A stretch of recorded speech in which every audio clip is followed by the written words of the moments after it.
Good morning, good afternoon, good evening, and good night to everyone listening at whatever time you're listening. I am Joe Whitney Myrick, call me Jan for short, and this is the Mental Health Check-In Podcast, a podcast dedicated to spreading mental health awareness as a means to help us all heal, and more importantly, a podcast that wants you to heal through mental health awareness. Because the more we learn, the more we heal. And this episode, we are going to be learning a little bit from Kevin Parvizi. Kevin's a writer, former head editor over at Daily DDT. You may recall me mentioning Daily DDT a few times as my former employer. I brought them up a couple times during this podcast. But Kevin Parvizi is not only my former co-head editor, but he's the head editor who actually recommended me for the job. When he was initially trying to step down from the role, he recommended me to fill his shoes, and when I desperately needed someone to help me by my side, he was willing to come back in a heartbeat just to help me. And I've always just appreciated him for that. And it's one of the many reasons why to this very day, after I've already left Daily DDT, left wrestling journalism behind, I still consider Kevin a very, very good friend of mine. When I left, he was still the head editor over at DDT, but he recently stepped down to focus more on the writing side of things on that site. But he stepped down for many of the same reasons that I left the site, and again, wrestling journalism altogether. It was because of burnout, and we go a little bit more in depth about that. We talk about, more importantly, just how to deal with burnout for people of all walks of life, not just writing or journalism, but I think this advice we talk about, among many other things we talk about in this episode, could really help you if you're dealing with anything of that nature. And I'm really proud of how this conversation came out. It's very personal. Like I said, I know him personally, so it was a very personal conversation. Even compared to other episodes where I allow myself to be vulnerable, I allow myself to be very vulnerable here. And I just think it came out just really well. So I'm going to transition that right now. But first, I just want to let you know that if this episode convinces you to check out more of Kevin Parvizi's work and what he does across the internet, then you can find Kevin Parvizi over at Kevin Parvizi on Twitter. And you can also still read his writings at dailydt.com and therealchamps.com, where he serves as a co-head editor over there. If you're into Real Madrid and soccer and anything like that, you're going to love that site. Meanwhile, if you're a returning listener or a new listener and you decide you want to hear more of the Mental Health Check-In Podcast, then you can check out updates for the website over on Twitter at CheckinPod, Instagram at Check-In Podcast. We're on Facebook. We're on upliftunited.com. And you can find all of our episodes on all podcast streaming platforms. Whether you go to Spotify, Apple, YouTube, anything of that nature, please consider leaving a comment, a like, a rating, a review. It just helps spread the message and get this podcast to people who need to hear it, people who need to heal. And last but not least, if you or someone you know is in desperate need of healing to the point that a podcast episode isn't going to help, talking about it isn't helping much either, and you're at risk for something more fatal, then please refer to some hotline numbers I provide in the description below. Now, with all of that said, let's just dive right into this. How have you been? Like the trademark answer or like the real answer? Whatever you're feeling like right now. I mean, like a lot of times, like you just want to say like, okay, all right, and then like you either like see like if people kind of pick the hint or people are like, whatever. Well, because like you don't want to get into it, but honestly, it's been tough. Like it's like up, it's like up and down. Like there's sometimes where you're like, okay, today was a great day, and then like you're expecting the next day to be like just as good, if not better, because like you think, oh, that's a natural progression of things, but it's really like, whoa, today wasn't a good day. And it's like you can't really even pick out like what it is. Like did anything bad happen? No, it's just like, I mean, it's like something that like sets you off in your own head sometimes, or like some what if question. I think it's just like a product of so many days, so many months, just living with like uncertainty and like, like in your own house in the same crappy chair, like wondering like what the hell is going on? What am I even doing? And it's almost like I think the worst part is like feeling helpless, because it's like you want to do things to help, but there's nothing you can actually do to help. Like you're not like one of the very few people who could actually like really solve what's going on. You feel like, but then you feel like, oh, that's a cop out. Like I could be doing something. And I think a lot of us are doing something, but we're like we don't like see like the fruit of that. You know what I'm saying? So it's kind of like, what are we really doing? So that's kind of where I'm at. How about you? About the same. I definitely feel what you're saying though. Like it's weird, like with like lockdown and whatnot, there's a very like sameness to like day-to-day life nowadays, but at the same time, even when like that sameness comes with like a guarantee, like I can expect that my Thursday is going to look a lot like my Friday because I'm not going anywhere like I was a year or two ago. But at the same time, there's so much craziness going on in the world. There's a whole lot of uncertainty mixed with those guarantees. Like it's weird to like come to grips with that.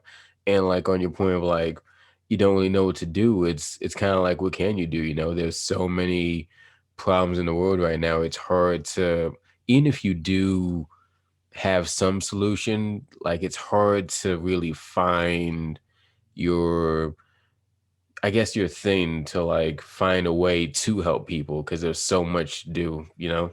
That makes sense? That makes a lot of sense. And even like going on with that, like there's a lot of things like I was thinking of doing, like because like I can't like help out like actually going like place to place. Like I don't have the means, and there's another reason why I can't do that.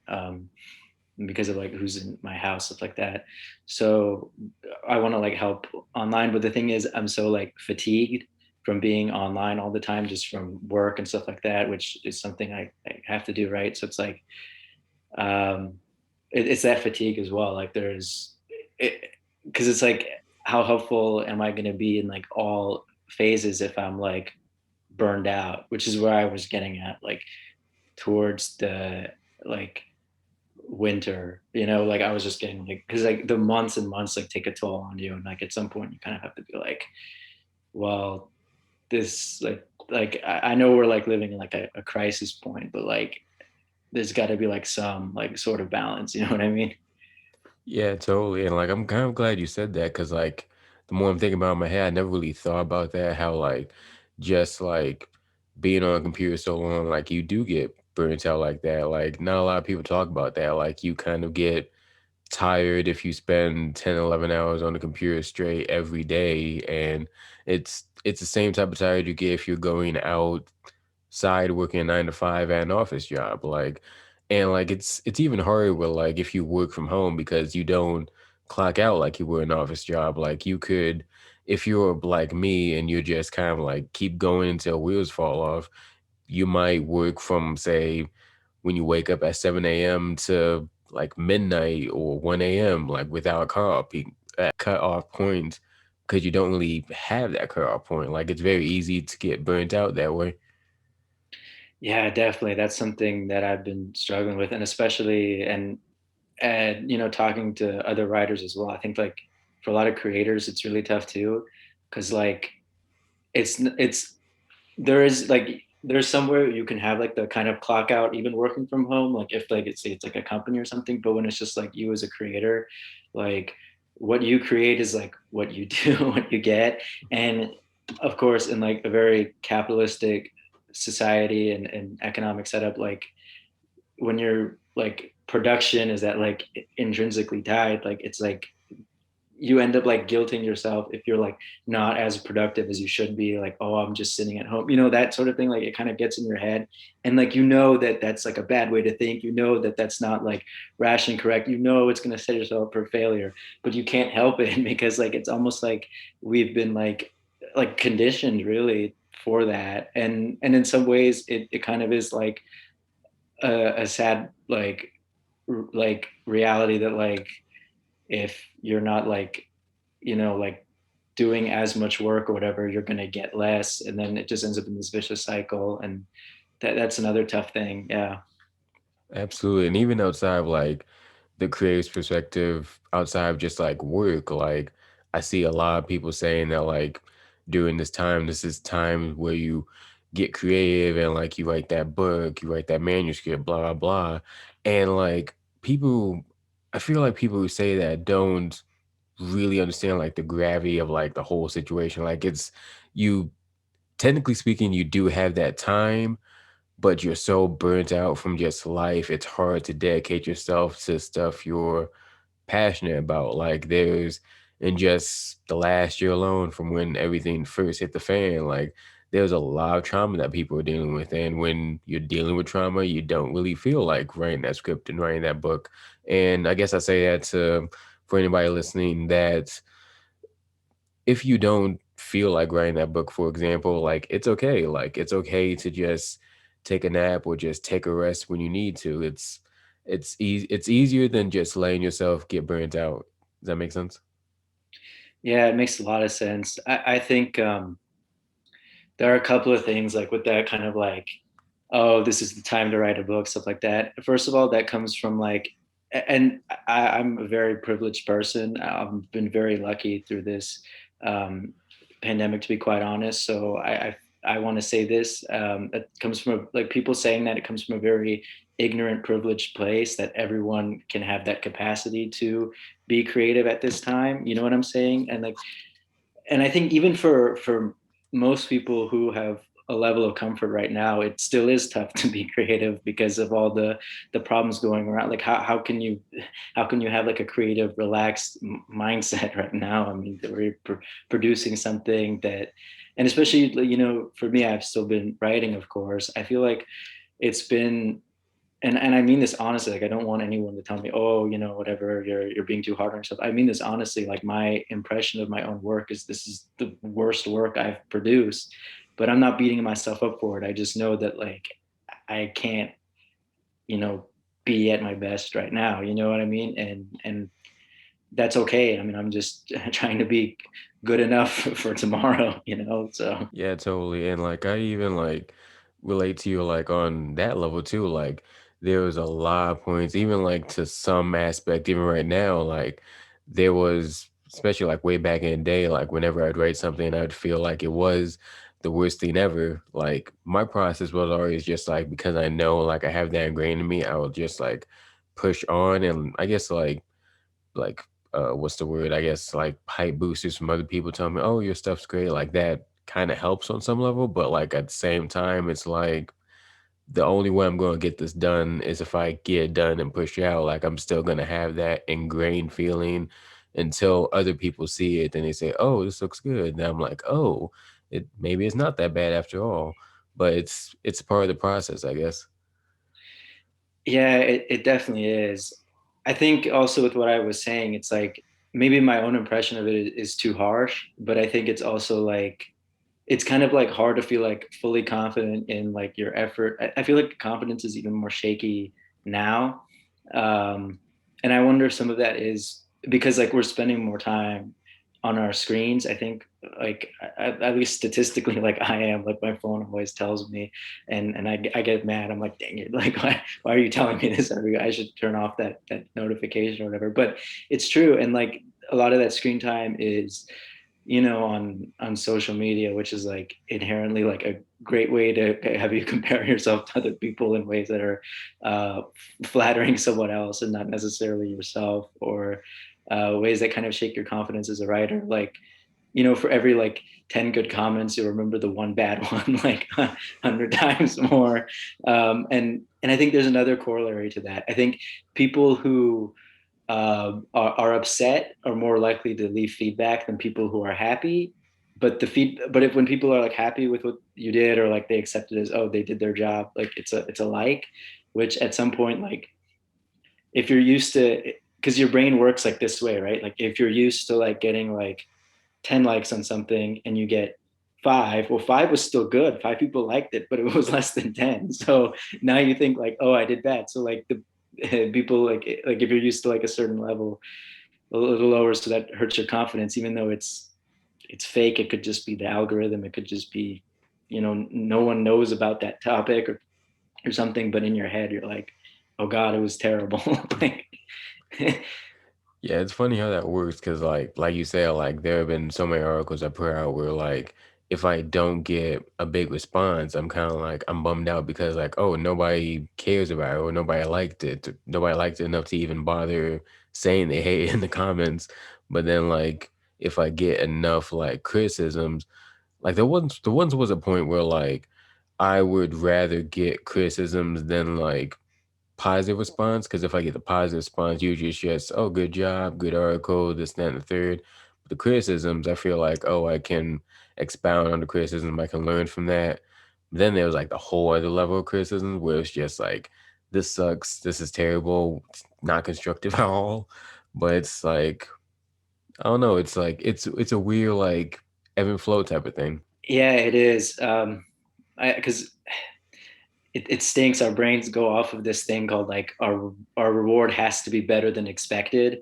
Um, so if suddenly like your expectations are built up and they're they're not met at that level for some artificial reason, like you get kind of like bummed out about it. I think that's interesting with the criticism because I wish like that's one of the tough things about like in some situations where I'm writing and I don't have an editor, I get nervous because there's not that feedback that, oh, like another human being who you respect and who's competent thought this was worth publishing, or if there was something that needed work, it's someone you trust who's giving you feedback. Because a lot of times I wish like reader feedback could, because I mean obviously like from a reader's perspective, why would you give someone like super constructive feedback when you're just a reader, right? But when like so much of it is like either like just nonsensical or like it's like really problematic, like the stuff they're saying to you, you're like, well, well, that's not really the constructive criticism I was looking for, people. I'm curious, like on that note, like how, well, like when you do feel like your writing just isn't the best it could be, like how do you push yourself to still like put it out there? uh, um, like the honest answer is um like let's say like I'm running a site, right? Well, we have to hit certain numbers. So if I'm not writing, then I'm not doing my job to grow the site, and that's going to hurt other writers. So I take on that responsibility. And there are a lot of people who like don't like, who haven't been in that position. They don't understand like the responsibility like that sometimes is like that, um, like because you want like the site to be successful and the writers to get the most out of the site, and that kind of takes leading by example and putting stuff out there, even if you're like, I don't really want to write about this. I'm not really feeling it today, but I just kind of do it anyway. One thing that makes it easier for me with, and this was why I like stepped down from covering wrestling like day to day, was I couldn't do it anymore with wrestling. Like I didn't like it as much day to day, like wrestling, because I would watch the shows and I would feel like I would have to live tweet it. But like being on Twitter like made me enjoy the show less. I'm sure you can relate. Like you've been there, like because like you're looking at what's on TV, you're looking at what's on Twitter, like, and I'm the kind of person who wants to like what I'm watching. So I'm like, oh, this is pretty cool. Then I'll like see people and they're like, this is terrible. So like that's I'm afraid to say that I liked it because then everyone's gonna be like, what are you talking about? Whatever. You get so nervous about it, you know what I mean? And you inherently enjoy it less because it's like this cognitive dissonance. You're like, I like what I'm seeing. A bunch of people don't like it. I mean, I get stressed out. And sometimes the show is bad, and you're like, shoot, what do I say? Like, I don't want to like. There's a place to be negative, and I think sometimes you need to be critical as a writer. Like, you shouldn't just always be nice every time, because I think it's funny. Like, so the same way like we talk about it, wanting like constructive criticism, I'm sure sometimes the people we're writing about want some constructive criticism too, but a lot of the criticism they get is like what we get, like this really problematic stuff that's not rooted in truth. But you also don't want to be critical every single time, you know what I mean? Because it's just weighs you down, you know what I mean? Like that's not what I don't think any writer, well, maybe there's a couple of people who feel differently, which is great for them, but I think most people don't really get into writing to be like critical, hypercritical all the time. But at least with soccer, I have this like love for the game that like is because like I can't wrestle. I don't know how to wrestle. I don't know anything about wrestling, but I know how to kick a soccer ball around. I know how to curl a soccer ball. I know how to do tricks. So I have some knowledge of what I'm talking about from that level as well, and and some extra passion for it. Um, it's tough though, because like you can be passionate about something, but there's also like a limit where like you're still passionate about it, but you need a break, or you can't go like 100 miles an hour with it because it's just going to take away from other things in your life or other priorities. And I think that's okay. And I think that's okay to say that. And like, I honestly think that it's like a lot of people are like afraid to like take a step back or like quit because quitting is bad, you know, like the mentality quitting is bad. Sometimes quitting is good. It's not you're a quitter, it's that you have other priorities and you know. Yeah, absolutely. And like even speaking from that perspective, like it talks goes back to when I first left Daily DDT or step down, quit, however you want to do it or call it. But I was like you, like I couldn't really watch wrestling, cover wrestling anymore. I couldn't even really stomach it to a point. It also didn't help that I was going through such like a severe depression that I was just losing love out of all of my hobbies. Like I thought I lost my love for wrestling. I've learned in recent months that's not quite the case. I'm still kind of into it a little bit, but like covering it 24/7 and dealing, having to put out articles myself and having to deal with everybody else's articles, then deal with my own personal life is just too much overwhelming stuff at once. And once I cut that out of my life, it was easier to just kind of work on myself, so to speak. And like like 6, 7 months since I left, I've been a lot happier. Like again to your point, like quitting is good sometimes. Yeah, it's so I'm gonna get honest with you because we were in the same situation, I guess, covering wrestling day to day.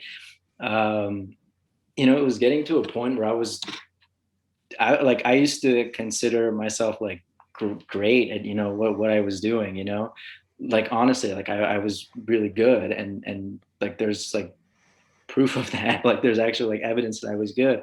But I started like getting so like stressed out and burned out. I was doing a really bad job, man. Like people, no one wanted to say it. Even when I like bring it up to people, like friends of mine at the site, they're like, no, you're being too hard on yourself. But it's true. I was doing a terrible job.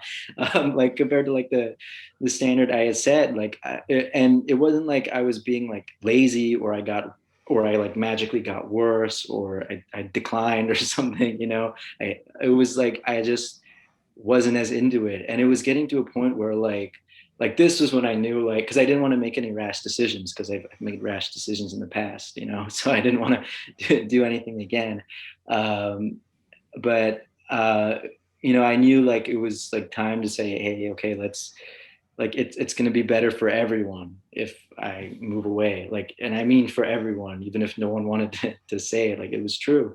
I would like wake up in the morning to like, you know, like at least 10 messages or something, like just about like what was happening around the site. And I was like in the past it would used to like energize me, you know, like saying like, oh, you know, yeah, let's get to it, you know, like I would be like super excited. But I was like, oh god, not again. Like I was like, it wasn't anything on them, it wasn't like anyone's fault, it was just I was like tired, like I didn't know what else to do, and my own estimation of my own like competence had fallen so much too that I didn't think I could like meet those demands either, you know, like. So it was like I was going into every day like, oh, well, what's the point? Like, you know, like I'm like, you know, and then that's when I knew like, hey, things are going to be so much better for everyone else if I take a step back and we move forward in like another direction. And I think things are going a lot better, not just for me, but for the site as well. And I'm really happy about that. I'm really glad to hear that. That was going to be my next question. Just how are you feeling now? Because I think you've been gone like, well, not gone, but like stepped down from air to writer or Daily DDT for a month now, right? Yeah. Okay, yeah. I was going to ask like, how are you feeling now? But you've kind of answered that. And I'm glad you're doing better, at least. Yeah, definitely. I mean, I know when you took a step back, it was like different and like definitely harder circumstances when you stepped down. Cause I mean, of the things that were going on in your life and in wrestling. And for me, I'm just like, like my number one thing, like whenever like I'm like on a site working with people is I don't know, I just want people to be successful. Like I really don't care like what's like what I'm doing or whatever, you know what I mean? Like so I'm just really like it's like amazing seeing what you're doing with like Uplift United, you know, it's like it's just such an awesome outlet, you know. And I've got so much respect for you to for like making this on your own. Like I don't think people know like how hard of an undertaking that is. Like I really, yeah. Yeah, and I thank you for saying that. Hopefully, like, fingers crossed, Uplift United is like something that just helps everyone who, because that's the main thing I really want it to be like, basically make it something that literally uplifts other people to bigger platforms and people who come in go on to bigger better things because of this, like a networking thing, I guess that's a way to put it, I guess. And fingers crossed, hopefully that takes off there. And I just want to say, also just want to say, yes, I think it's super noble what you did for Daily DT. Like we said, in my case, it's maybe selfish is a strong word, but it was me leaving was very much a case of me, like I knew that if I had to leave for me, basically. If I didn't leave, I with like if I like I said, I was juggling so many things, and if I didn't take one of those things out, I was not going to be okay, and I already wasn't okay. So I need to leave for me. But you seems like in your case, it was very much a case of you felt like you need to leave for the betterment of the site, and I think that's just super noble having that self-awareness. I appreciate the kind words, Joe, but I kind of want to flip this. Okay. I want to say that like we both were taking care of ourselves, right? Because I didn't just like yeah, I had like the concerns of the site as well, and that's what I um actually like told my boss was like the reason why, because we actually had like a conversation similar to that a month earlier, and I said okay, I'll just stick it out and see. But I did also do it for me because I didn't want to like feel like I wasn't enjoying things, you know, or like, you know, it's like that toll it takes. But I mean, you know, were going through, you know, as you said, a severe depression, right? That's the exact phrase you used. And, you know, that's, I mean, you know, you had to take a step back for your own health and safety. You know what I mean? Like it's hard juggling all those kinds of things. And I want to add something because what you did, you stayed with the site, I'm sure for longer than maybe you wanted, maybe like my guess would be, I don't know. But every time, but when you were there, like to, you know, to the end, when you decided to step down, you were still always putting, you know, contributors first and doing an amazing job of helping everyone else. And especially at such a difficult time, not just in our lives, but in professional wrestling, the things that were going on, the unethical, immoral, you know, disgusting behavior. And you had to help navigate all of that, you know, while going through all the responsibilities in your own life as well as severe depression. So what you were doing is on another level of like to help everyone around you on that site. It's another level of commitment. And I think I want to commend you for that, but I hope you also have that same like knowledge that like that's what you did, like, and you're proud of like what you did, because as a leader, as an editor, as a writer, you're one of the best, most talented people I've ever worked with. And I don't just mean that to be nice to you. I mean that because it's the truth. It's the absolute truth. And there are a lot of times where I look back and I wonder, and I think I've said this to you before, if I took working with you for granted. And I will always kick myself for that. Yeah, I do remember you telling me that. Well, first off, let me just say thank you so much for saying all of that. That means so much. Feels like we're already giving each other flowers. It's not even the end of the show yet, but yeah, that means so much. And yeah, like I do remember you saying that you felt like you took me for granted, and I'm gonna repeat what I told you the first time you told me that. I never got that impression. Like it never felt like you were slacking off or giving me more of a workload or anything like that. Like it always felt like 50-50 with us. Like we were always having the same amount of workloads. We were both were we both doing social media? I forget. Yeah, it was like we kind of like flipped with it. I remember, because I remember you were doing it at first, and I was worried that like the workload wasn't like 50, because I know how draining That's like right, yeah. running that Twitter account can be. So then like I did some of it, and then we did 50-50, but it was like always hard to come up with the partnership, because it's like it's like two people, one account. Like sometimes it gets like awkward, you know what I mean? But yeah. Yeah, but like that again, that strengthens my point of just like I never felt like you took me for granted. And like you definitely carried your end of the workload, and I'm always gonna be eternally grateful, even in more ways than just being um worker, co-editor, head site expert, whatever you want to call it, but just as just like a friend, a confidant, because there were a lot of times where if we weren't talking about wrestling or like plans for the site, we were just confining each other, just venting to each other. Like left an you left the space open for me, and I'm always going to thank you for that on like personal, professional level, all of that. Like that's why I think we're still talking, still friends to this very day, long after I've left. Like you've been an even better friend than just a coworker. And I think I've rambled into giving you some more flowers, but uh yeah, like I stand by all of that. Yeah, I want to circle. Well, thank you for the kind words, but I want to circle back to the first thing you said about Uplifted United.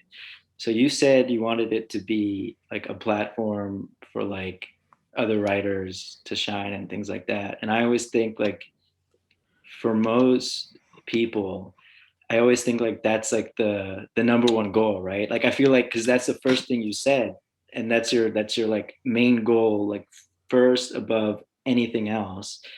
And for me, like that's always been mine, right? It's because I've been like writing and running sites for almost 10 years, something like that. Like it's been a long time. Because it's not like really like what I want to do for a living, but because I've been so like fortunate to have done it for so long, like I have like some skills in it or whatever, like, and I always want to like help as much as I can.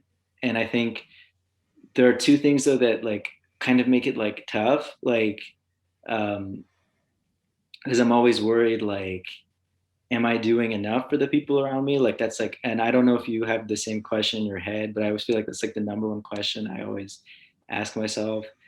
And then number two, a lot of times, because like online communication is so tough a lot of times. So it's like sometimes like you don't know like the best way to help someone if it's hard to like, because sometimes it's hard to like get in contact with people, or like, you know what I mean? Like that sort of thing. Like it can get like really tough. I'm wondering like if you've had like some of the same questions or the same like struggles through your time in these kinds of situations. Oh yeah, absolutely. To answer your first question, with like as far as like, am I doing enough for other people? And like, there were times I felt like that for Daily DDT. Like, I was always, especially like I was always look at the numbers like every hour by the hour. Like I was worried that I wasn't getting those site numbers as high as possible. And if the site's not doing well, then I'm thinking the writers on staff aren't getting the most out of this opportunity. And if they're not getting the most out of the opportunity, I felt like I was just doing a bad job as a site expert. And that got to me a lot. And like for Uplift United, I've honestly been feeling that for like the last month. And we only launched like 2.5 months ago, whenever November 13th was, like I've been feeling like been wondering like am I how do I word this?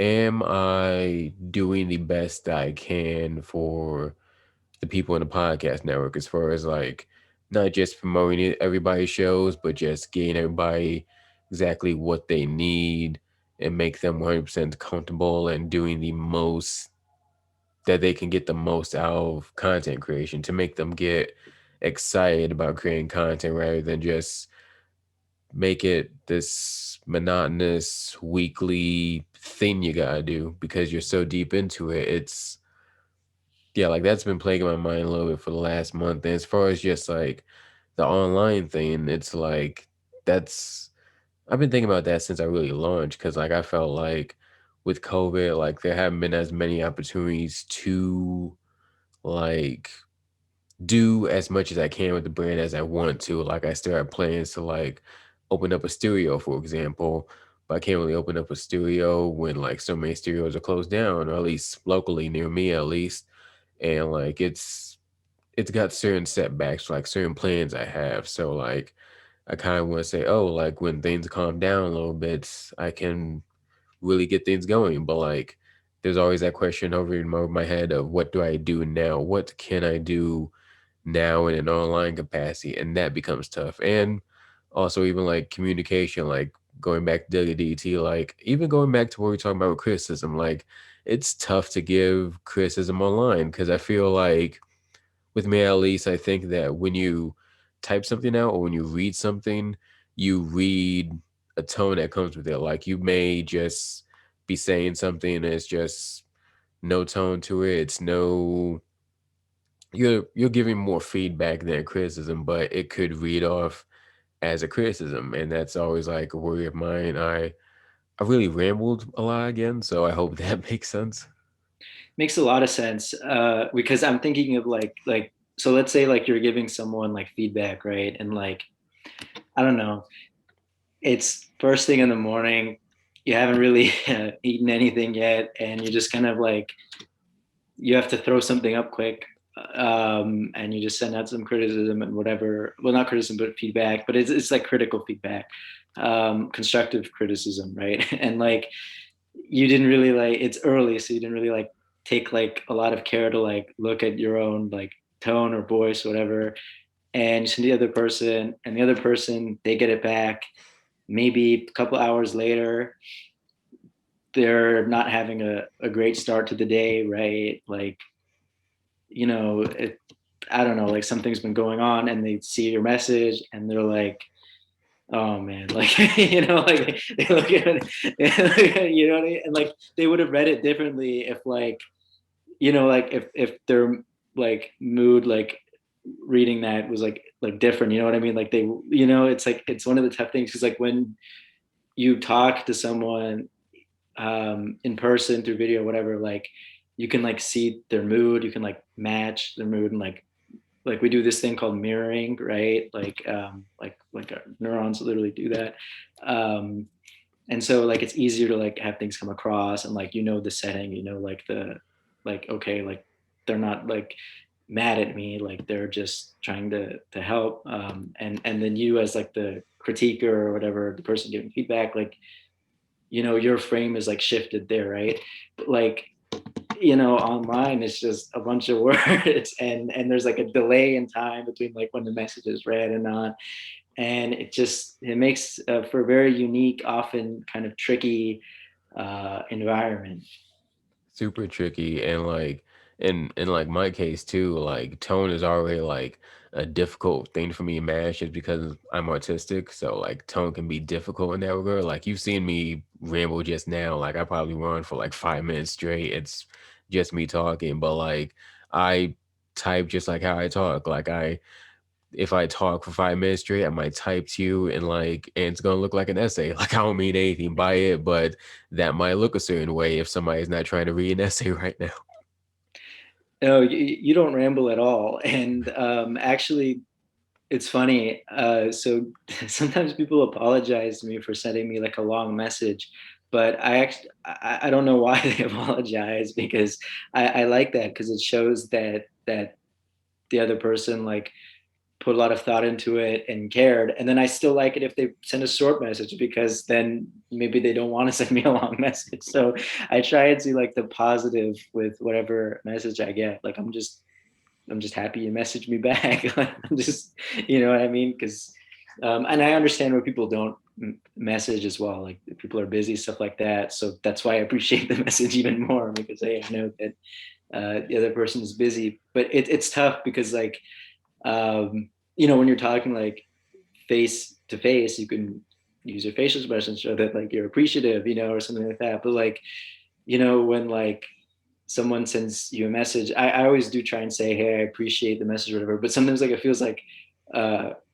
like corny, kind of like typing that every time, because you know what I mean? Like in person, you wouldn't say, oh, I appreciate you like responding to my question like in person. Like if I did that every time, like we talk back and forth, you'd be like, what is wrong with this guy?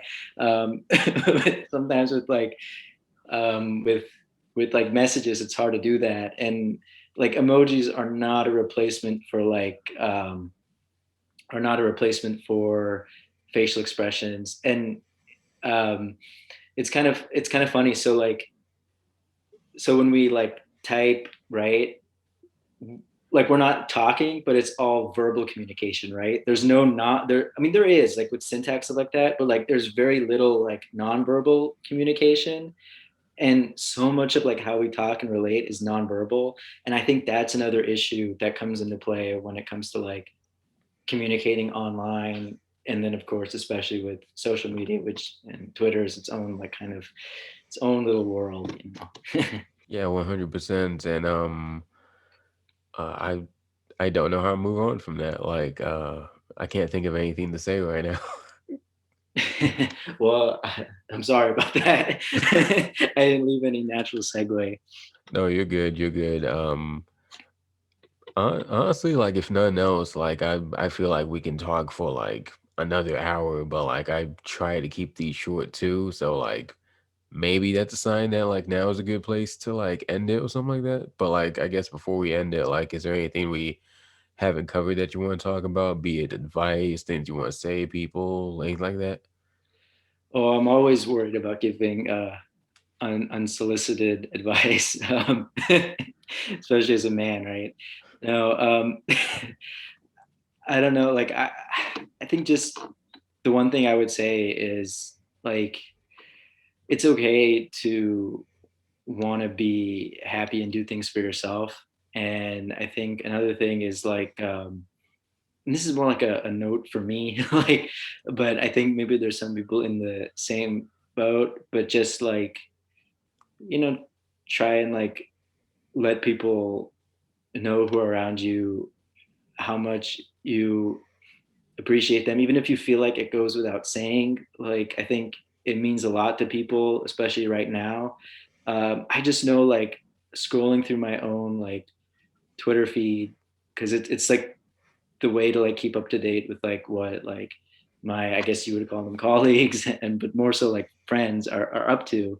And I want to see what they're up to, but so much of what I see is like stuff I don't want to see, because it's not about them. It's whatever the great algorithm from Jack.